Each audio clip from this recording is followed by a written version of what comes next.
paid content is generally not very effective in actually converting people. And so when you're thinking about sponsoring people, thinking about how does this influence their impact to cover you organically, and how does this influence the likelihood that everybody else talks about you, that's the much more important thing to measure when you're thinking about sponsoring someone.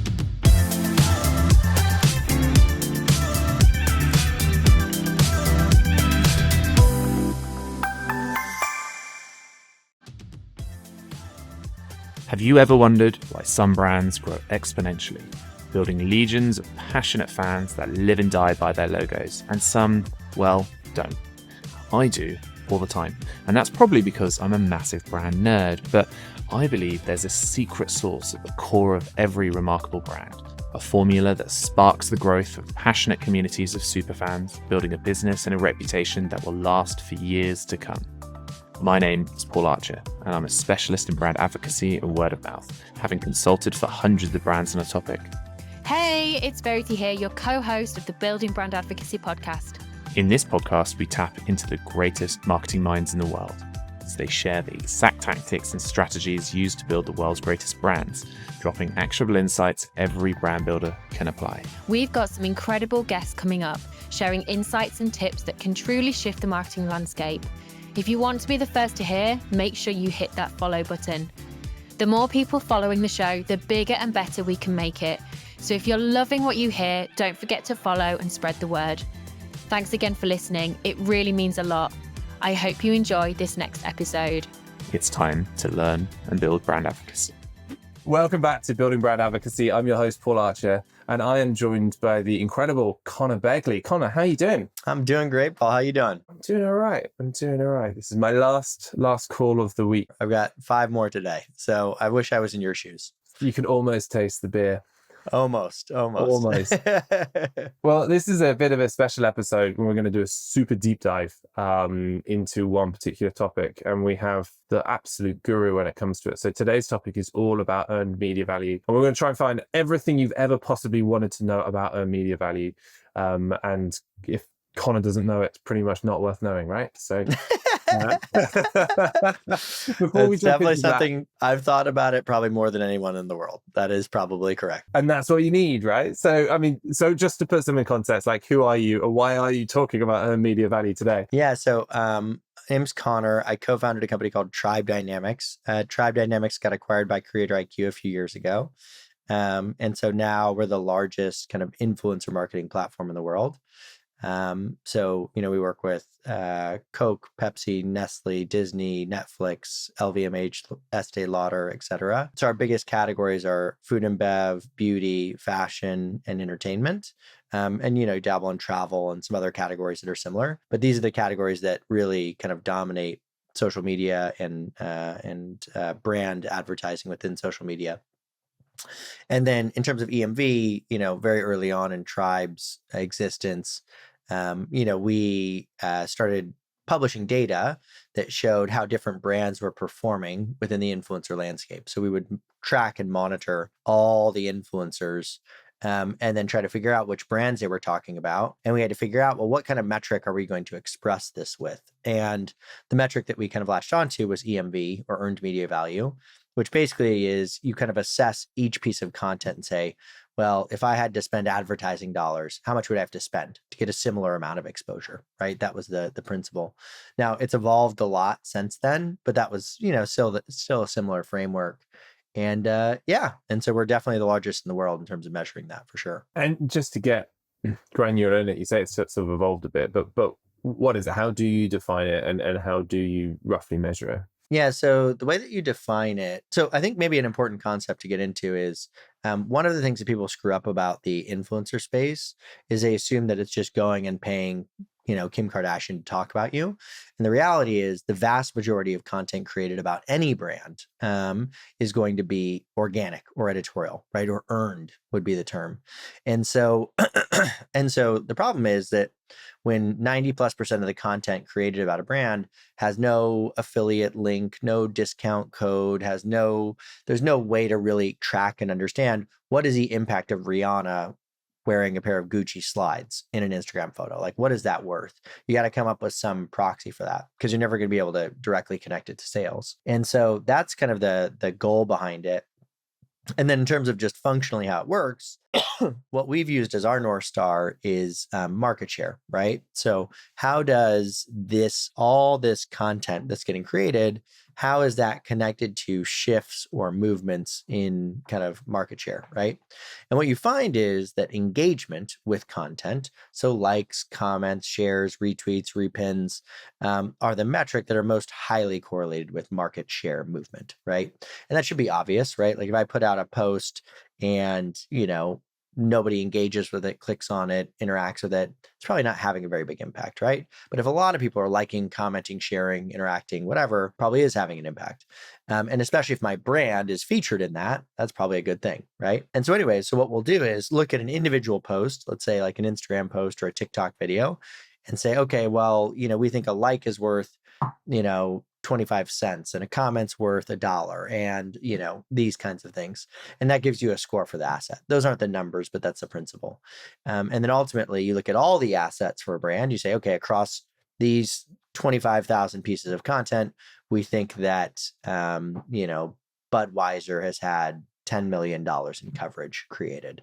And so that's the idea. And so how public are the rankings for this? So you guys put them on your website, I believe in that. Like how do people tend to use this in a day-to-day operationally as a brand? Yes. So the rankings are on our website. We do leaderboards across a number of verticals. I don't know the exact number of verticals, maybe 8, 9, 10, maybe a little bit more. So that would be, we'll rank NFL teams, we'll rank food brands, we'll rank alcoholic beverage, non-alcoholic beverage, we'll rank beauty brands by category, makeup, skincare, hair care.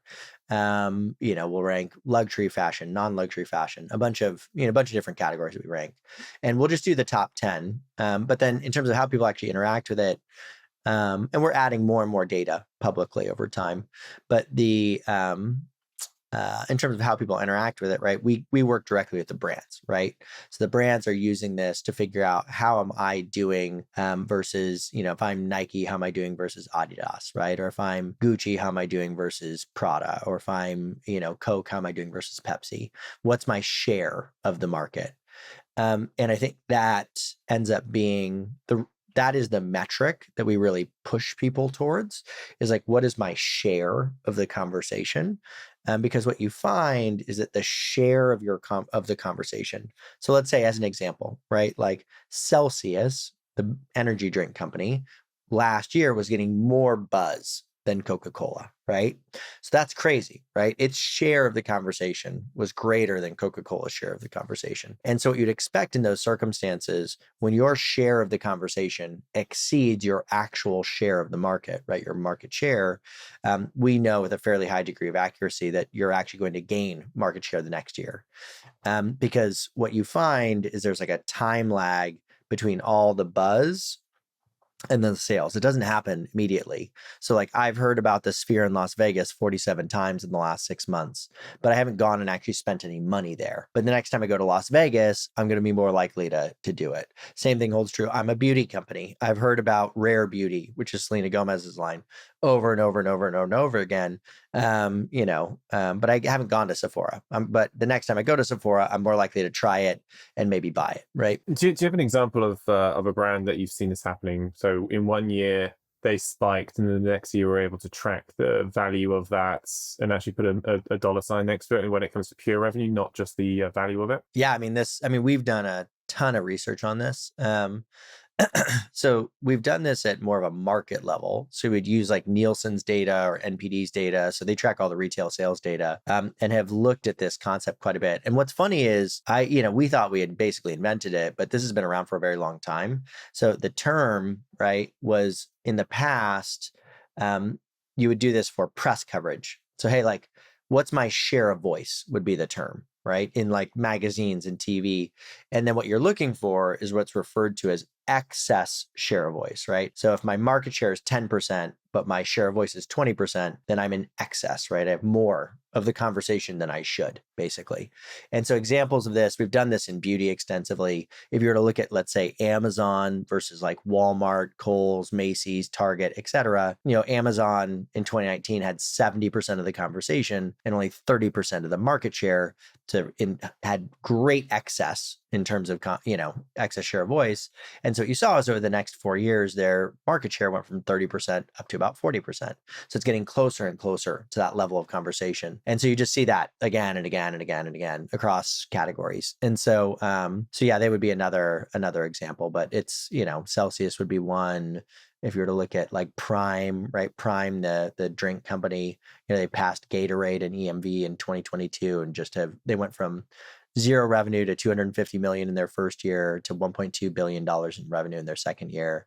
There's just tons of examples of it. Yeah. Every single teenage boy drinking KSI and exactly. Or Feastables, right? Feastables passing Hershey's, this kind of stuff. Yeah, completely. And they're all sort of the new way of doing things. And like, if you think about it, I mean, you said it's been around for a while.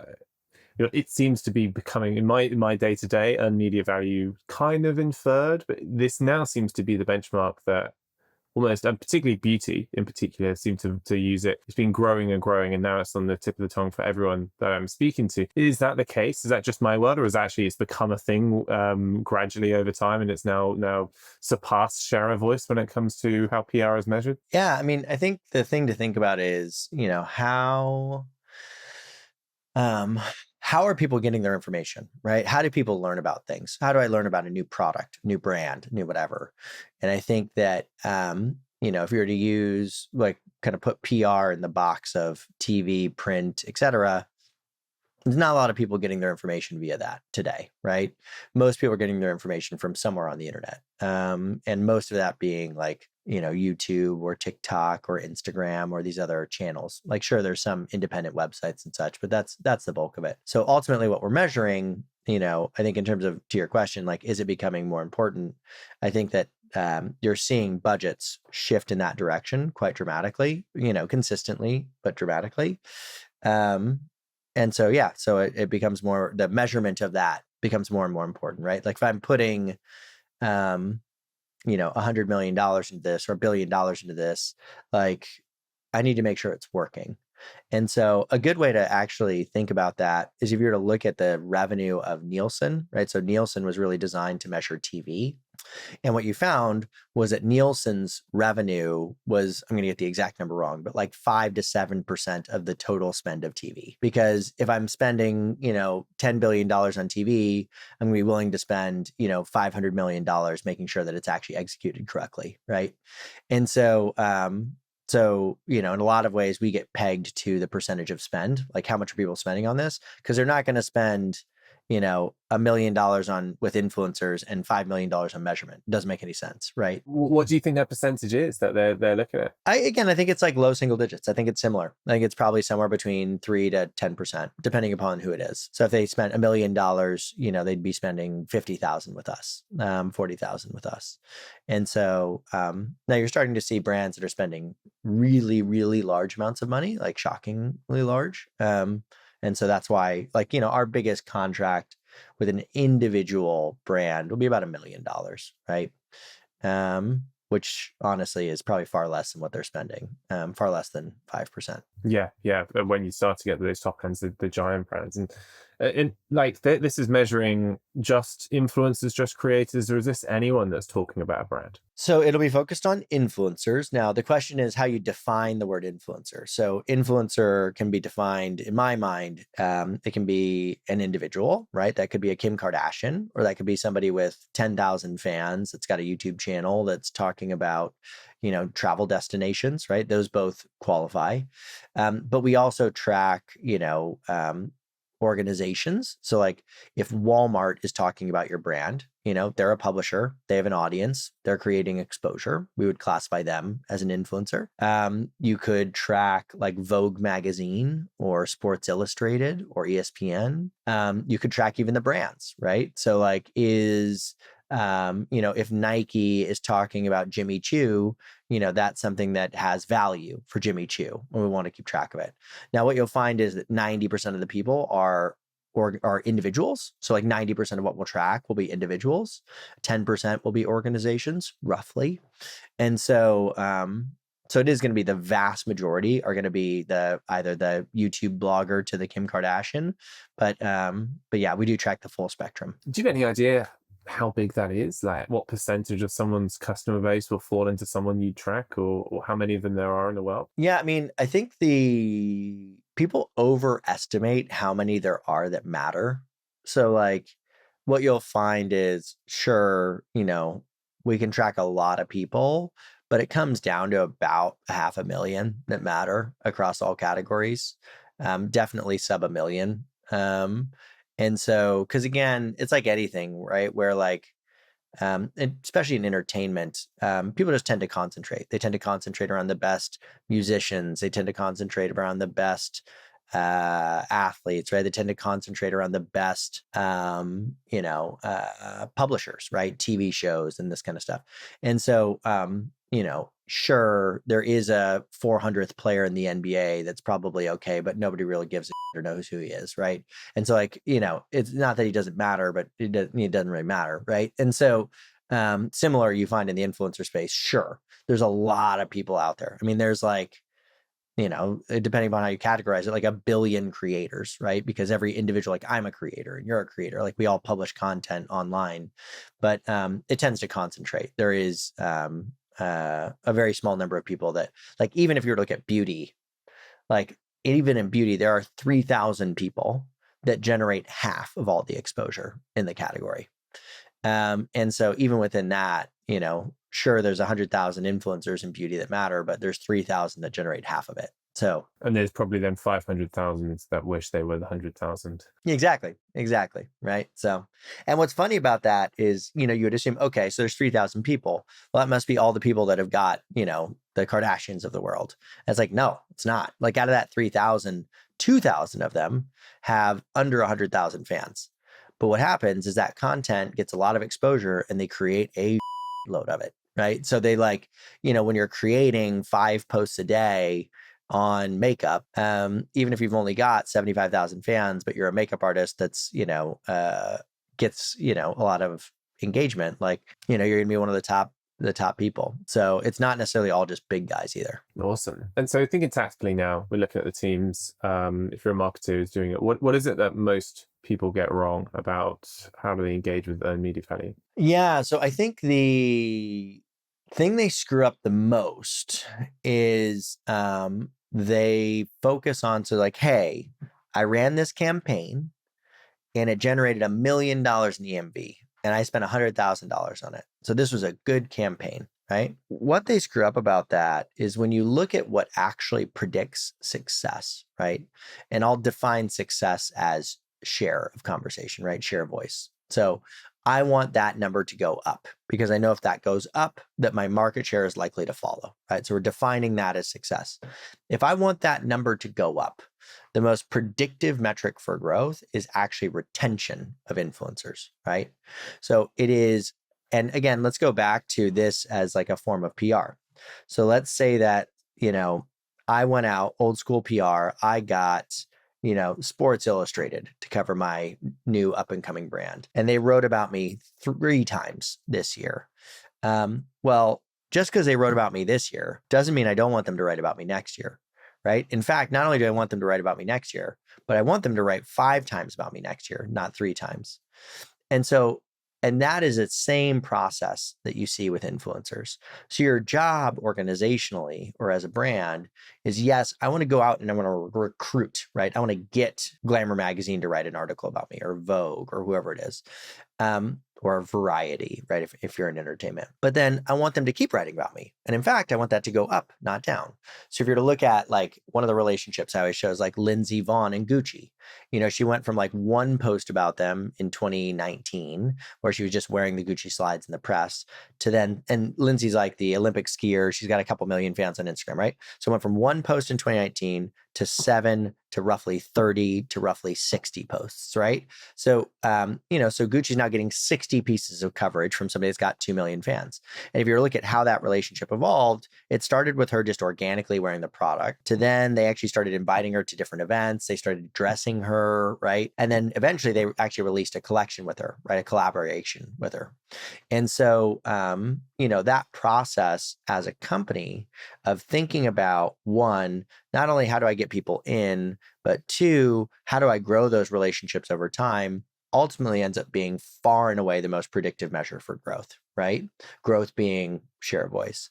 And so again, where people really screw this up is they measure things in isolation. So I ran this initiative, it generated X and I put in Y, and so that worked. And it's like, well, actually that's largely irrelevant. What you really want to think about is, okay, going back to the Lindsey Vonn example, okay, Lindsey talked about us organically. So now I'm going to integrate her into our initiative, right? We're going to invite her to an event and we're going to address her.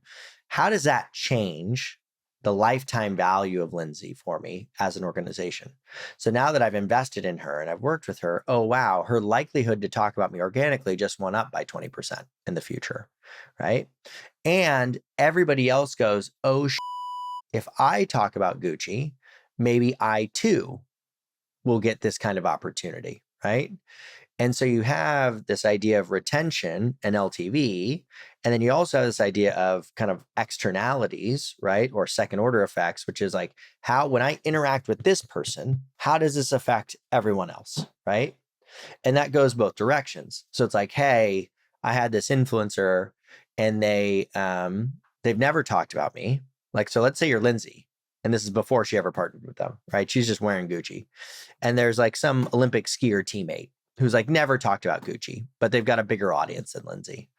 And they go and they sponsor this athlete.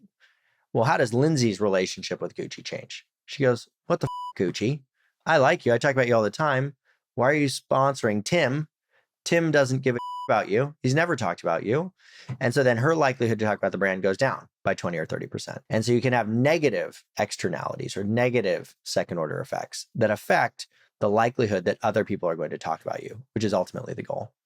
And so I don't know if that makes sense, but that's far and away the biggest mistake. And people still don't understand it mostly. Well, it's that the whole thing we would say is, you can't pay someone to pretend to like your brand and expect you to get an authentic channel. We buy from people we trust. And so you should be tapping into those people that can talk in a trusted way. Well, that I didn't even get into like whether or not it actually works. Like, and it actually works a lot better, to your point, right? Like if Lindsey's talking about Gucci and then they bring her to a show, right? All the fans of Lindsey go, oh, like she liked Gucci, now look what's happening, right? It's a much more authentic partnership. Because we can see it. We can sniff it out when someone's just faking it and they or if they genuinely like, we just know what it's like as humans.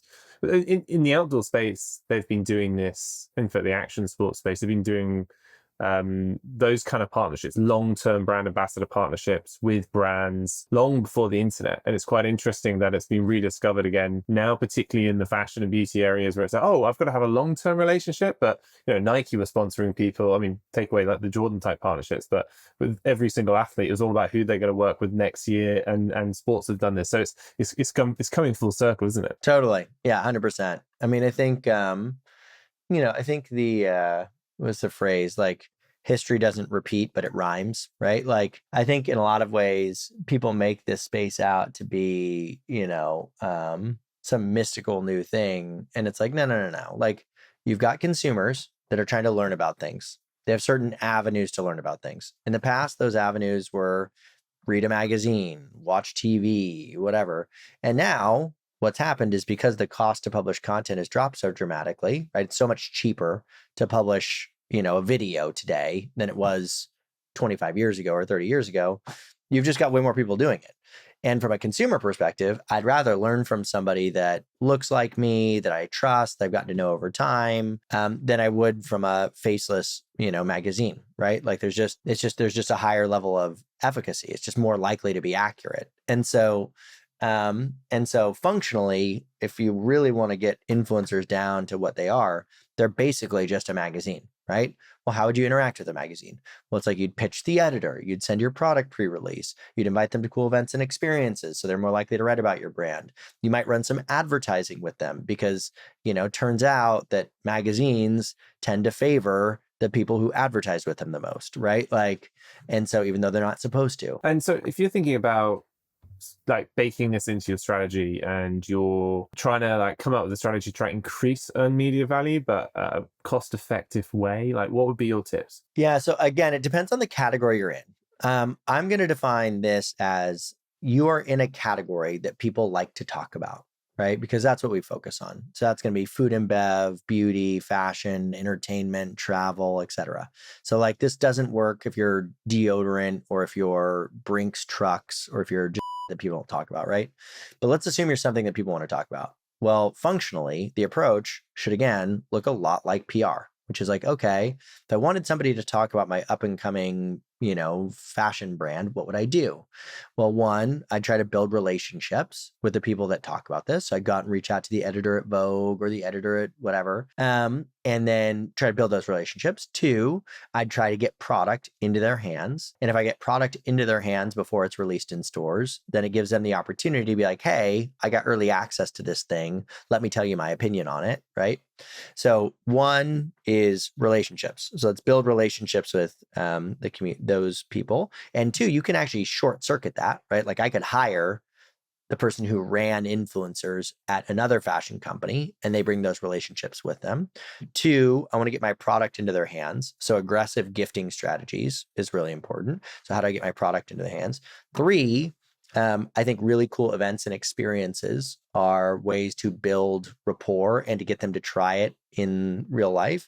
And Jen, it's great to build stuff over Zoom, but just hanging out in person is a totally different thing. And so those events and experiences in person are really good. And then finally, if you've done all of that, then I would consider actually paying people, right?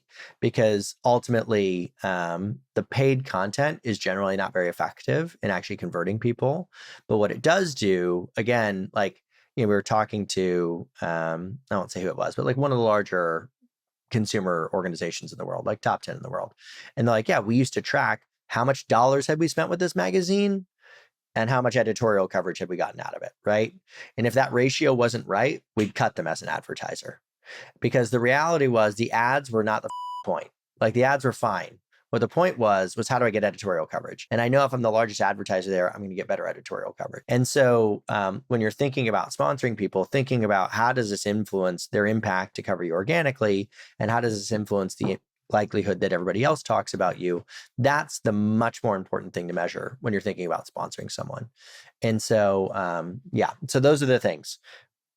Team to build relationships, gifting, because people aren't going to go buy your products. You got to get it in their hands. Events to get interactions and relationships. And then finally is payment, but payment with the mindset of how does this result in editorial coverage? What percentage of a marketing budget do you reckon should be spent on gifting? I don't have a number.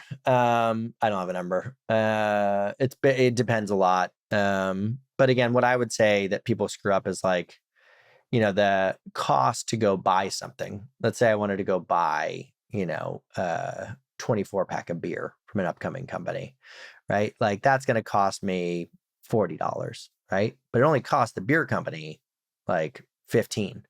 And so, that leverage in terms of the actual price, the retail price and the cost of goods being so different makes it so that I could give them $500 in product, but only cost me $100 or $200. And so that value exchange is quite a big deal. And so, and I will say it is the number one activity that our brands do. So product gifting is the number one thing.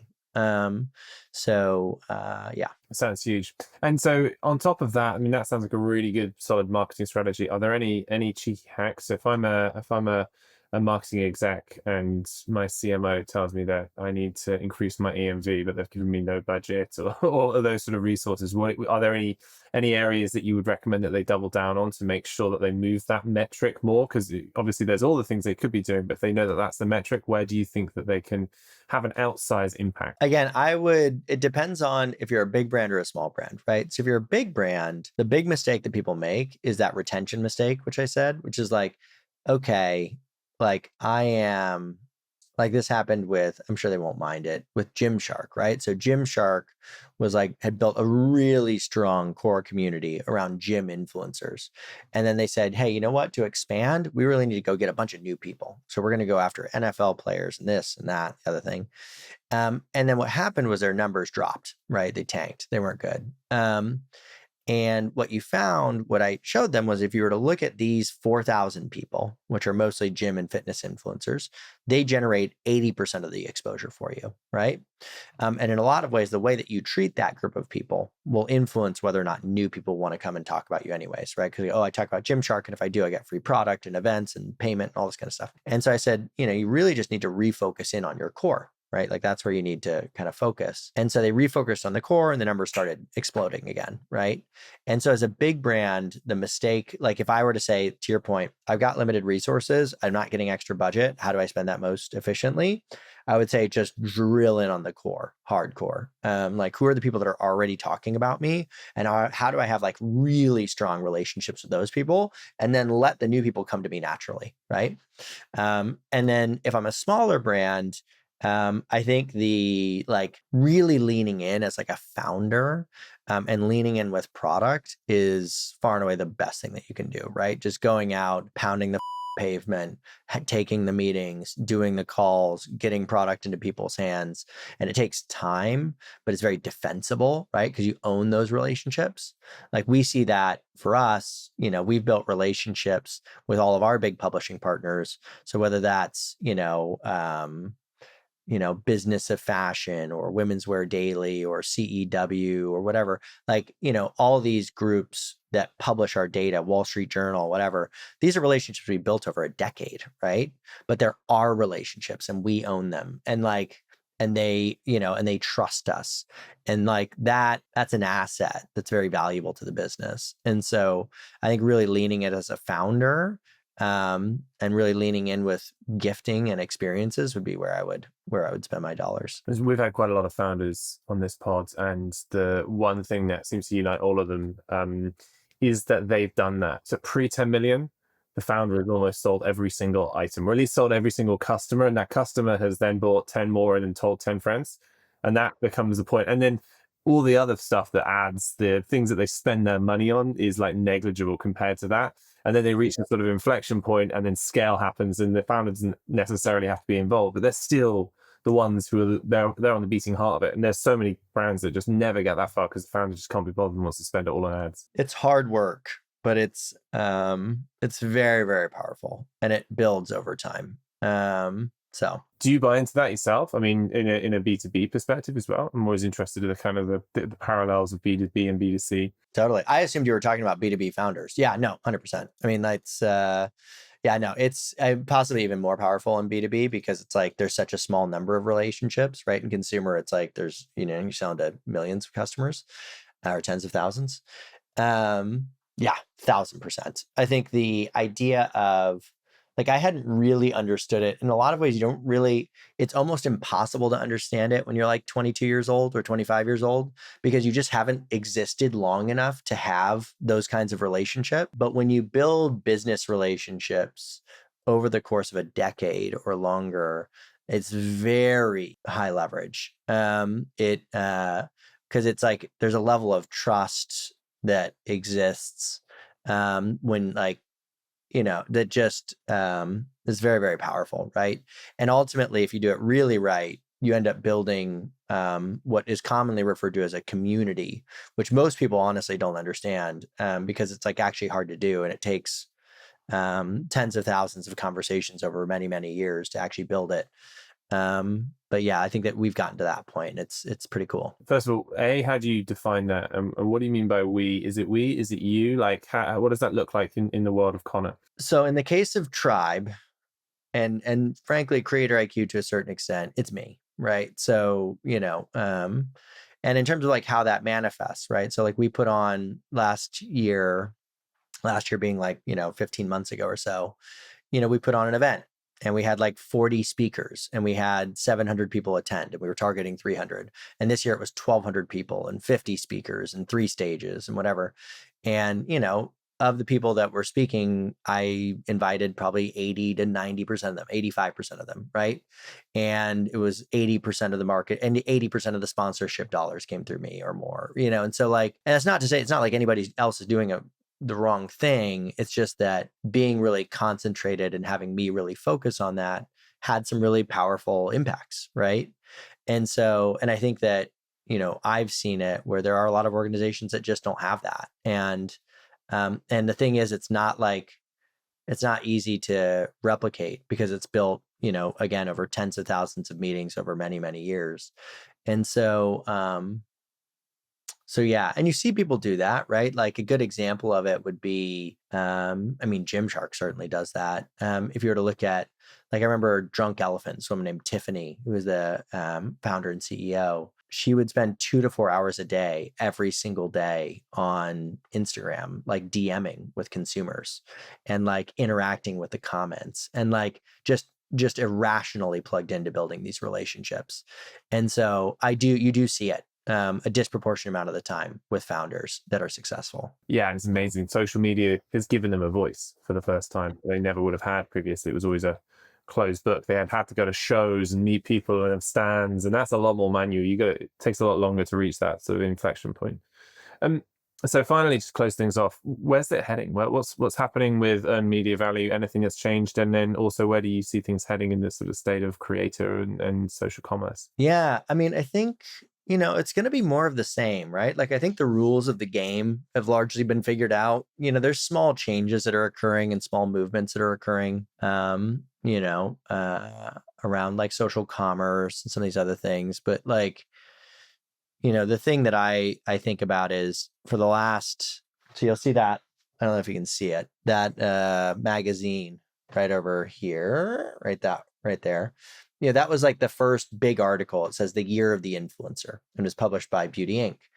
And like that, I think it was like 2016 or something. And I think every single year since then, like I've seen like, it's either you'll see the year of the influencer, and you'll see like, this is the year the influencer bubble bursts, right?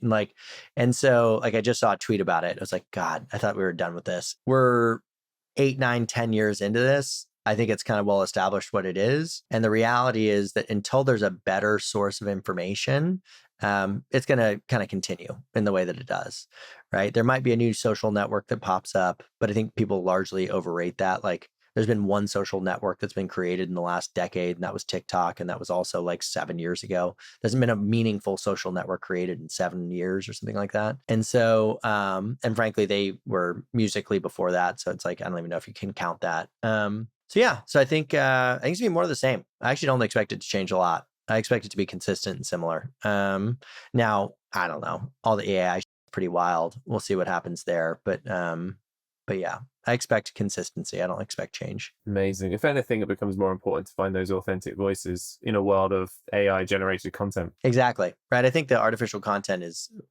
quite overrated. Now, it speeds things up, right? It makes it easier to edit, do videos, do photos, like everything becomes a lot faster, which is really cool. But I think people like connecting with people for a reason. So. Sounds amazing. Well, look, Conor, really appreciate you making the time. That's everything you ever needed to know about earned media value. Where can people find you? LinkedIn's probably the best place. So Conor, CONOR Begley. Yeah, I'd go there. That's the best one. Amazing. Thank you very much. Awesome. Thanks, Paul. That was another episode of Building Brand Advocacy, the world's top brand building podcast. To find out more about building brand advocacy and how this podcast is part of a bigger plan for our brand building cookbook, then make sure to search for Building Brand Advocacy in Apple Podcasts, Spotify, Google Podcasts, or anywhere else that podcasts are found, and make sure that you click subscribe so you don't miss any future episodes. Thanks to Duel for sponsoring. To find out more, go to www.duel.tech, that's duel.tech. And on behalf of the team here at Building Brand Advocacy, thanks for listening.